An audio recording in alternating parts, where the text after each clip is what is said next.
Thank you very much. There we go. We have sound again. Excellent. I thought I was about to have to use my projection voice, which I do not have. Thank you very much there to Luca Dresser for that very informative talk. We are going to have another panel up on the stage right now, focused on content creators and esports org. Where is the value? So for this, we have got Freeman Williams, who's the talent manager from Excel Sports, as our moderator. If we could welcome him up onto the stage. And joining him is Alban Dechelotte from the G2 Esports, the CEO of G2 Esports. We have Mitsouko Anderson, who's the COO of DotX Talent. We used to give them all a warm welcome as they come up onto the stage. And we have Mitsouko Anderson, who's the COO of DotX Talent. Welcome up. It is lovely to see you. We have all the right microphones. There we go. And last but not least, we have P Money. You've got your microphone? Of course you have. Excellent. Thank you so much. Please give them a warm welcome. Awesome. Nice. Nice. I see some familiar faces out there as well, which is nice to see. But yeah, I think we've got a really... Actually, what I was thinking before, we've got a really nice holistic, I think, viewpoint on the content creator space here. I think we've got like different angles of like creator, agency, esport team. I think it'd be a really good chat. So today we're going to focus on content creators and esport orgs. Where is the value? What is the value? And I hope everyone can get some good information from this. So I think we're going to kick off with yourself, P. So we're going to start off with the benefits of working with creators, and this be like from a brand, like marketing perspective. Yeah. Cool. No question as well, mate. So obviously yourself, you're a creator, and actually no, what we'll do actually first, I want to do introductions so everyone knows what everyone does. So P, do you want to start with yourself and what you do? I'm like a rapper and a grime MC, Okay. well known for drum and bass music, grime music, rap music. Really well known for being good at FIFA, now EAFC, smashed every artist on tour buses. And that's mainly my background, is South London, born and raised, grime MC, you could say, yeah. Nice, man, cool. I think we'll go through Mitsouko, if you want to do so. Hi everyone, so I'm the Chief Operating Officer at DotX Talent. We're a talent management company operating in the gaming and esports space. We're a subsidiary of a sports law firm called Morgan Sports Law. So really our focus is on bringing professionalism, legal support, and a knowledge of esports and gaming to the creator space, but also to broadcast talent, and we also represent players as well. Amazing. And then Alban? Hi everyone, my name is Alban Dechelotte. I'm working for G2 Esports. The best way to describe this G2 Esports is like, imagine like if Real Madrid was communicating like DC Comics. That's pretty much what we do. We have a lot of games, a lot of teams, and we really love to compete and we care to win. But when sometimes we don't win, we try not to take it too seriously, and we try to create content and storytelling around that to stay relevant no matter what. Amazing, nice one. So P, I'll come back to you, mate. So, how would you say, so a creator as yourself, offers value to a company's brand? And I think it's interesting with you because you have this gaming side to your brand, but you also ventured out into, music, into like culture and all these bits. So yeah, what do you offer to brands, you feel? Well, the first thing a creator like myself can offer is a completely different audience that isn't already involved in gaming, that might have interest in gaming, but doesn't necessarily know how to get involved in it, how to get involved in the brands, the organizations, the events. Being from a music background, I can also offer marketing because I am independent, so I organize my own shows, tours. We travel worldwide, so it's not just a creator who is solely based in one place. We can do everything everywhere, If you wanted to create a party that has gaming relevance to it, we could do it in Australia, we could do it in America, you could do it in UK. You can already have venues because we're already going to be performing in them. It cuts out major costs already. There's quite a lot of value coming from someone who's got a music background But I'd say the main probably push is having a massive audience that's already engaging and already separate to gaming. And then now I have both. I have both gaming and music audiences, so it kind of doubles the amount that you reach. Yeah, amazing. So, kind of like a two-part actually. So where did you start first? I'm guessing it was music and gaming was a passion. And what was the choice to then think, right, I'm going to start to try and monetize off gaming and really push into that space as well? Yeah, I guess I started out gaming as a kid. As a kid, we all played games when we was young, but I had no knowledge of being able to be a professional gamer or a streamer. We didn't know anything about that. So naturally, I fell into doing music. Music took off when I was around 20 years old. Started my first tour, 21, 22, working with people like Example, Ed Sheeran. So no doubt I focused heavily on music. But then as I gained knowledge of what you can do in gaming now and have careers, I started to tap into gaming. Oh, amazing, yeah, so you're doing a really good job of it, mate. So well done. Alban, I wanted to know, so I think it's quite clear, and with everyone that is here in this esports space, I think G2 has a very clearly defined brand in esports, and obviously it's super impressive. How do you define it? Huh? How do you define it? Define it? Yeah, tell me. I feel like you're going against the status quo quite a bit. I feel your performance. I think obviously for most esports teams, you want to be the top dog. You want to be performing well, but I never met a team that doesn't want to win. That's true. Yeah, and I think it's clear in how the team operates, how the coaching staff operates, and even behind the scenes with people that work there. So super impressive. With creators, like I mentioned, G2's brand's very clear, it's very defined. What do you look for in a creator to help build the G2 brand? Because it's not like you can just go and get, okay, this guy's in league, we're just going to get him on and that's going to be good. I feel like they have to be very in line with what G2 stands for. So what are you looking for in creators? I mean, the first thing is most of the organization sign creators to boost their impressions and look bigger than they are. Mm-hmm. We don't really do that because we have very popular teams already, very popular players. Mm-hmm. So when we look for creators, we mostly look people that will tell stories, will participate in the show that G2 is putting together to create some characters and take part in a story. So that's a big change of starting point because you don't look at the numbers, you look at the personality, you look at what you will bring to our own stories. Most of our rosters are structured always the same archetype. And I talk about archetype because we talk a lot about storytelling. So we have the prodigy, we have the star players, we have the captain, we have the water carrier.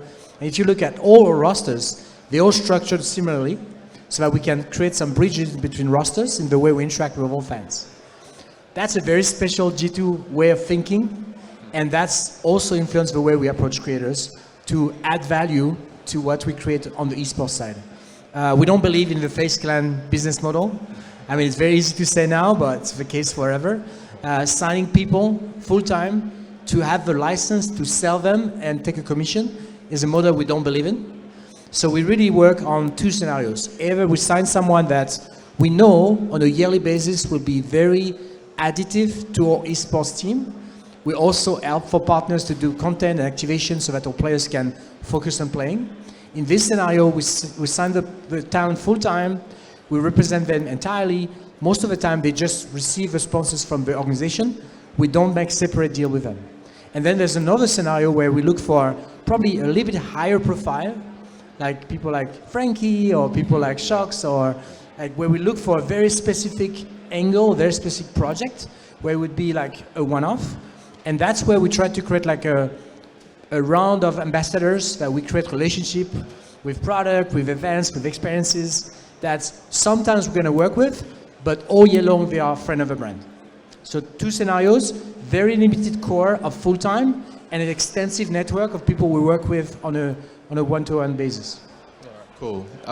Would you feel that your kind of direction with all this, so at the moment it's very clear that you want to work that way, would you say it was quite a bit different towards the start of G2, or even if we're talking 5 to 10 years ago with how G2 I mean, operated? G2 was founded by a creator, so it's a very special thing.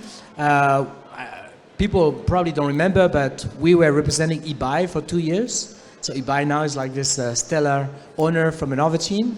So we tried to sign people and try to represent them and to extend our business in this agency direction. It didn't work.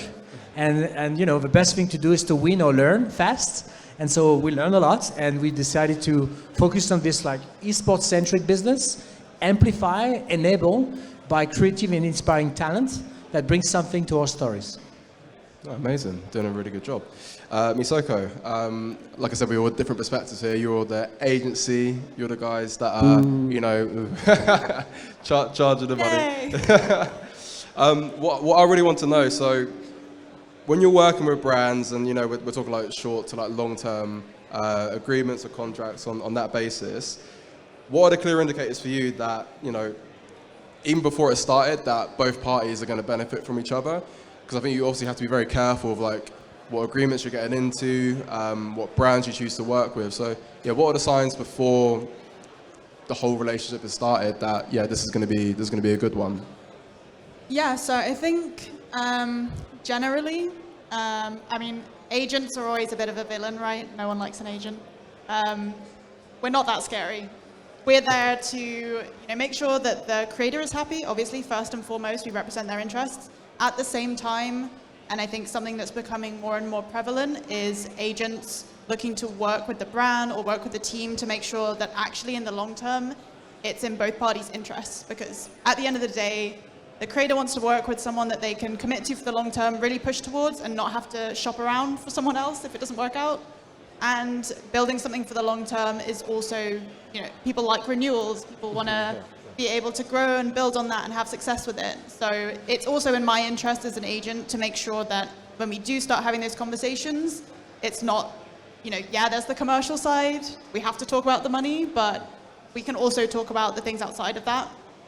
I think there's probably like a number of green flags when talking to brands or talking to teams about what we look for.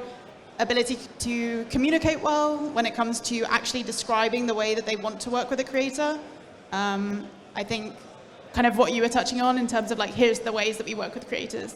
Here's what we look for. It's, this path or it's this path. And having a really clear idea of that, even if that's not within the specific deliverables, is really important for us because we can then understand the frames or like the framework that we need to approach the partnership with. Secondly, being able to talk about the money. I think like sometimes we'll have, get into conversations and we go round and round and round and round. It's like, great, this all sounds amazing on paper, but like, let's talk about the figures because I don't want to be here and you're here, or, we're completely on different ends of the spectrum. Yeah. Is that something you want to like cover like from the off almost? Like, I think it's... With respect. Yeah, it doesn't have to be a static, like, here's the quote, or like, here's how much we want to pay, but I think if someone isn't willing to talk about the money, usually it means they don't have any, is probably the reality of the situation. And then I think red flags, many, many, many red flags, right, that you can spot out from a mile away. If someone drops the terms mutually beneficial or exposure within the first 10 minutes, it's like, okay, you're going to sell me on everything that I love as added value, but it probably means that that's your focus in terms of what you want to tell me that you're going to give a creator from this partnership. And then there are a bunch of red flags that can come up at the contracting stage as well. Like things might look amazing, you get to agreeing a rate, you get you're like, yeah, we're super excited to move forwards, and you get to contracting. Come on, it's G2. Well, I think with brands specifically, things like image rights popping up. I don't know if you've ever had this, but you'll have a contract and you've agreed a scope of work, and then somewhere within there you'll see image rights, and it'll say we'll have your image rights exclusively worldwide in perpetuity. And it's like, well, if you want that, I'm happy to quote it for you, but you can't throw it in there. That was different from the original. So yeah, I think lots of things to look out for, and obviously to do a hard sell on why it's important to have an agent. We're there to catch those things for you, to have those discussions, and make sure that it's more fruitful for the creator, but also, to be honest, for the brand as well. Yeah, because I think obviously it benefits everyone, doesn't it? So something that needs to be accounted for. And just last one, with esports teams, do you think there's anything they should be doing or could be doing to make these partnerships more beneficial for everyone involved? I think the model that you described is kind of like the way that I see it working best, and the way that actually I see things moving quite a lot is having a very clearly defined, okay, if we want an ambassador or we want someone in there for the long term, like this is the reason why. And if you want someone for the short term, it's very explicit that that's like a short term, it's like campaign based. You're bringing in a creator to be able to deliver a creative message. But yeah, I mean, I think the main thing is just understanding what it is that you're looking for. I think people are, or specifically orgs, are using creators more and more to be a good, I think broadly, like brand awareness was like the thing, 3 to 5 years ago. People like, let's work with creators, let's work with influencers because we want to get traction, we want to get numbers, we want impressions. But like really, I think the value from creators is more so in what creative content can they provide? Are they an amazing host? Can they host our content in a more exciting way and be a familiar face?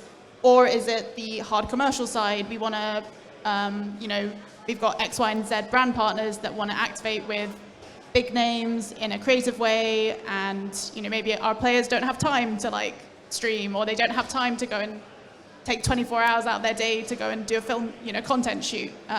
So yeah, that kind of understanding and approach where it's like, we know what we want from you and this is how we get it is, I think, a great way of working. Yeah, no, super key. Yeah, super important there. Alban, I'd love to know what a successful partnership with a creator looks like at G2. So we can talk about, what are the metrics that you guys are tracking, if that's even that important to you. And even just some examples of like talent that you worked with before where you can all clearly look back at it, or even present, and say, yeah, that worked, that was great, and that helps G2 grow in the right direction. I mean, depends on the project is the normal answer, I would say. First, I would say when fans like, that's cool. That's a cool collab, Yeah. Like when we had like Shocks joining us for the music video, when we had like musicians joining us to create like an anthem for G2, and the fan of the talent are happy and excited, and all fans are surprised and excited. That's like the first test, Then you can look at the numbers, you can look at like the commercial value that it created with the excitement, as you mentioned. For some brands are willing to, make an extra miles because you put together this idea of collaboration. That's kind of like the second effect. But first and foremost, fans have to love it. I have to say that's cool, We just signed a Swedish influencer just for one-off for 3 days around the LEC final. And he came in like a storm, and we fired him as a story. As a story, we recruited him and we fired him 3 days later, and fans loved it. And for us to take the risk to go for someone a bit crazier than us, and not really in the loop of esports, but pushing the agenda of the story the extra mile, they loved it. And I think Keisha, in this case, is a crazy guy who's streaming League of Legends. He's not very involved in the competitive side, but we created a story where he thinks he just signed to play in the team for the final and go crazy about it. And I have to calm him down in the story. I think it's a layer of storytelling that enable us to go beyond like, oh, we won or we lose, or do we perform on stage, And that's what we try to do at G2. That's quite interesting actually, because obviously there's a lot of agreements that maybe like 1 day, a week, a month, whatever, but that's quite a cool one where you've selected a certain amount of time. There's a complete marketing play there and a little bit of a brand play as well at the LEC. And that went down really well. That was a good one. Yeah, people really thought he's going to play, which was fun. One thing I want to mention, because it's about esports and creators, something very, very particular started, I would say, last year, with the co-streaming becoming kind of like the norm of expanding the viewership of esports. This is a bit of a revolution. It was on one side the talent that do the broadcast, and on the other side the people that compete. And no one was really authorized to co-stream, so broadcast the same competitive show with a narrative angle of a creator. The publisher, the organizer were kind of like restricting these rights to maximize the viewership on their official broadcast. Opening the door brought a lot of value for the fans, I think, because some fans want to listen casual, some fans want to listen the LEC broadcast, some fans want to listen Yamato, which is someone that works with us for the World Championship. I think it's very exciting to see if we can find the right mix in terms of talent and rights, so that fans can decide how they want to watch the competition, more or less seriously, more or less focused on the academic of the gameplay, or more focused about the emotion. And I think this is a very interesting evolution and open a lot of doors for collaboration between esports organization, publishers, and creators. If I like that is a hugely interesting area for me. DotX represents Kadrill as one of our creators, and he's co-streaming Worlds right now. Like he gets, I think he hit his peak viewership over the weekend, and again yesterday, and probably will hit it again today. He's at like 86,000 concurrent viewers on Twitch for co-streaming Worlds, and for me, it's a massively divisive topic, right? Because you have like a bunch of different stakeholders, a bunch of different rights holders, all saying different things about it. And there's the arguments we had that for casters, is that the only viable route? You cast and you build up a brand, and then you try and go down that route because the money from streaming will be on a completely different level to that which your day rate is at, for example.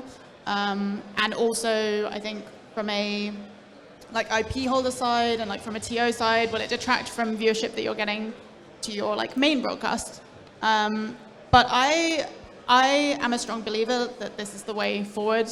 I think that esports and entertainment crosses over so much already that bringing creators into that ecosystem and that kind of world of viewership, there is a way that you can make that work commercially. Like particularly, for example, if you go down the route of like, hey, we'll contract co-streamers in to do X, Y, and Z events for X, Y, and Z international events for us, and as part of that contract, we'll have these brands that know that they are getting those eyeballs, even if they're not getting the eyeballs from the main broadcast.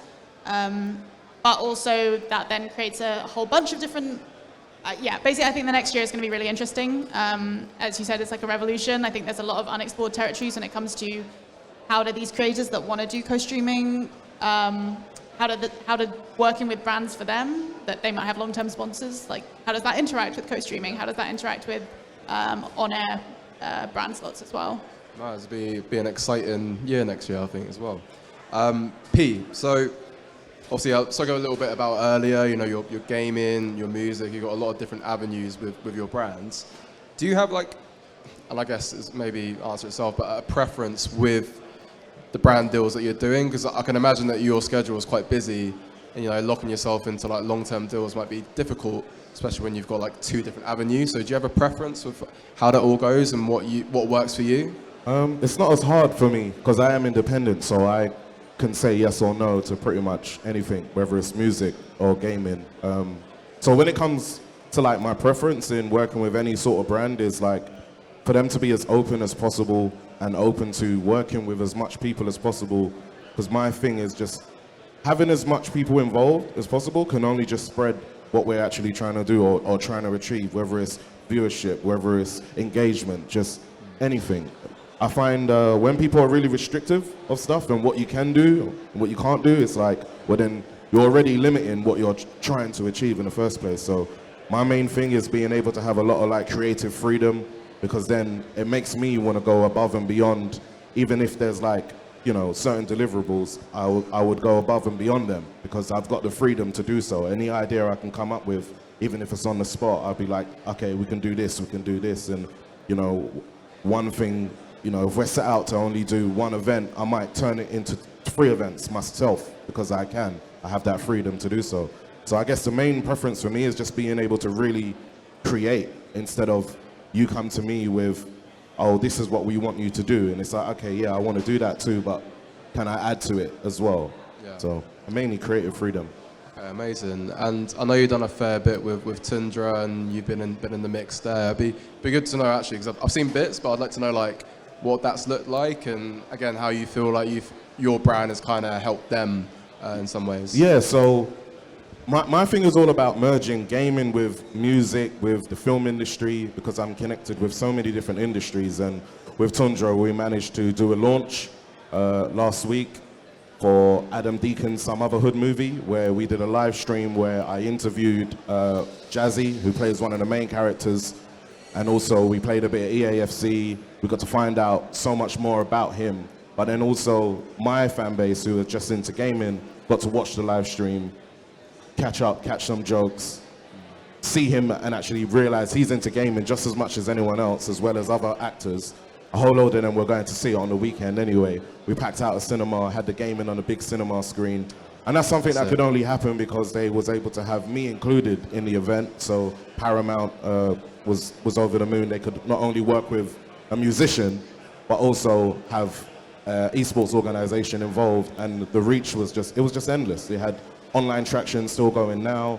The Twitch VOD is still like surpassing over 100, 2,000, 200,000 views. That's amazing. Yeah, it's really good. And that was just a small event that we thought of within maybe a 2-week period. And I had the freedom to be able to say, all right, this is what I think we should do. This is how the stream should run. And it just went smooth. It was perfect. Yeah, I do think your role is very important with like bridge, and you probably know it as well, but you know, you have the ability to bridge a different audience, completely different demographic to this world of gaming and esports. I think it's... Yeah, and then also I have relationships with other musicians or actors. So I'm able to call in favors. I'm able to invite people down. Do you know what I mean? So it was a really good event. It was a really good event, but I just want to do more, to be honest. get more of that on. That's good to hear, mate. I think last question, I think we can jump into some Q&A if we've got a bit of time. Yeah, Mitsouko, so are there like any, because obviously when you guys are looking for talent, you're going to have a very clear idea of, right, this person will work, we'll be able to monetize off them, we'll have like a good relationship together. Are there any like key traits, you know, if you look at your whole roster where you're like, all right, they all have this, and that's why they're doing well, that's why, you know, the partnership between your agency and them works? So I think we're quite selective as an agency about who we represent, mainly because like we only launched at the start of 2022. We're quite new capacity for us, and making sure that we can pay full attention and dedicate our time to all of our clients is really important. We don't just want to like stack it up for the sake of numbers. We work in quite a lot of different games. We've got League of Legends creators, we've got Dead by Daylight creators, Call of Duty creators, sim racing. And the main thing for us, I think, that ties a lot of these creators together is just like hard work. You know, I think there are people out there that can be really funny and really engaging, but you know, they maybe don't want to put in the same amount of time. They won't think, okay, if I get, you know, I have great like viewership, but maybe the engagement isn't there. Or it's, if you give them, especially I think, as you said, I think having the flexibility to be creative with briefs that you get in. You know, sometimes I have to be quite guiding with creators that we work with and go, you know, here's some of the ideas that we could do based on what I know about your content. Like, I want to be able to understand their content completely, or someone on our talent team can understand their content completely and go, here's just some of the stuff we've thought of. But the best creators that we have will be like, I already know exactly what I want to do for that. It's this, this, and this, and this. So I think it's kind of like hard work. The other thing is also just like, if you can see what you bring as a creator, like what is it that you do that's different, or like how do you see your audience? I think again, some of the best creators are people that have gone past that point of like seeing themselves as this is something I do for fun and I'm entertaining and I'm entertaining people, to this is a business and this is what I do, this is my content, this is my audience, and they can kind of like analyze themselves a bit in that sense as well. Amazing, yeah, awesome. I don't know how we're going to work it, but with the Q&A stuff, yeah, can we do that? If there's any questions. Yeah, any questions for any of the, yeah? Just going to come over now.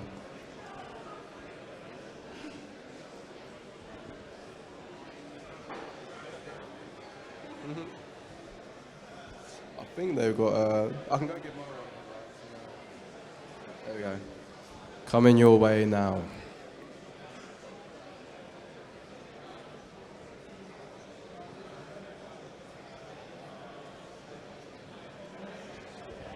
Mate, I think, do you want to come grab this? Thank you. Question for P. You mentioned that your audience is mostly into gaming. but obviously from a grime background. Are you aware of how that splits, what the Venn diagram is between your historical music fans and your present gaming fans, and if there's much of a crossover? Sorry, say that again? Are you aware of how much your music audience converts into your streaming audience? Yeah, actually. It's about, if I'm honest, roughly about 50% is heavily involved in my Twitch. I've only been streaming on Twitch for about just over a year, and I have about 75,000 followers on that, and on my Twitter I have 150,000, so you can see it is about 50% that straight away transferred over, and it's continuously growing. I've even noticed it at my shows with my ticket sales, where they're buying the link from, whether they're buying it from my Discord, which is mainly promoted from my gaming crowd, and then we have the ticket links that are posted on my Twitter for like my musician crowd. And you can see how much are buying it from where, and it is roughly about 50-50. So, and it's increasingly growing. I think, give it another year, it will just be one massive crowd, if I'm honest. And did you work to make that happen, or was that an organic transfer? It was kind of like very authentic. That's my thing. I'd never want to force no one and be like, hey guys, I'm doing this, do this as well. I just wanted people to find it naturally. So when I first started streaming on Twitch, I wasn't actually posting it. It was more people just finding it and being like, oh yeah, I didn't know you're into gaming as well, you're into streaming as well. And now I've got like a core fan base there. I started promoting it a lot more on my Twitter, on my Instagram, in my music videos as well. And now it's just growing 10 times faster. That's really interesting, thank you. And just a quick side note, I'm a big grime fan, but didn't even know you were a streamer. Yeah. So I'll check it out. Big up. Got one more fan now, there we go. We've got any other questions? I think we've got time for one or two more. I'll come again. Yeah? Wait, I'll go nothing. Oh. I was ready. I've got one for Alban. Who's your favorite org apart from G2 and why? And also, who's your biggest competitor? Can you add, which team? Yeah, what is your favorite team apart from G2 and why? And also, who's G2's biggest competitor? I would probably say Sentinels, just because it's so funny to make jokes about them, you know? So, I don't know if you know, but, so we were struggling a little bit in Valorant 2 years ago. Like, we had a very good start when the game get out, and then when the competition officially started, we sucked. So it was kind of difficult. We didn't qualify for Masters. Sentinels won the Masters without losing a map. And then the next Masters is in Berlin. Berlin is Ors. This is Ors City. And so we started to say, okay, what can we do to make it super clear that no matter what, even if they win it, this is our town. So we started with some graffiti everywhere around the hotel, just to print our territory. And then we rented a plane that says, fuck Sentinels. We flew around the city and we sent them the video on Twitter. This rivalry, we never played them before. We decided to create a rivalry out of thin air. This game was the first game of the Masters in Berlin, become the most watched game in the history of Valorant at that time. Just by creating this rivalry. That's what I mean by, I love a team that is good sports, that take these kind of jokes without complaining to Riot, but rather to counter-attack us. So when last year we lost Valorant, in an incident I will not comment, they made a lot of jokes about us. And this year we come back, and the first game we're going to play against them. So I think this is the kind of team we love. It's a team that we can play with. What was the second one? I think it's all. No. Who's your biggest competitor? Like, who's the biggest org that you have to compete with? I mean, it depends on the games, I would say. We have a fun competition with Vitality in Counter-Strike. It looks like every time we end up winning or they win, but you know, it's like a thing. In League of Legends, historically was Fnatic, and then not anymore. So it depends on the game. That's all, thank you. Awesome, nice. I think that is us up. Thank you for everyone listening. Thank you for you guys for giving some brilliant answers as well. And yeah, all good. Thank you.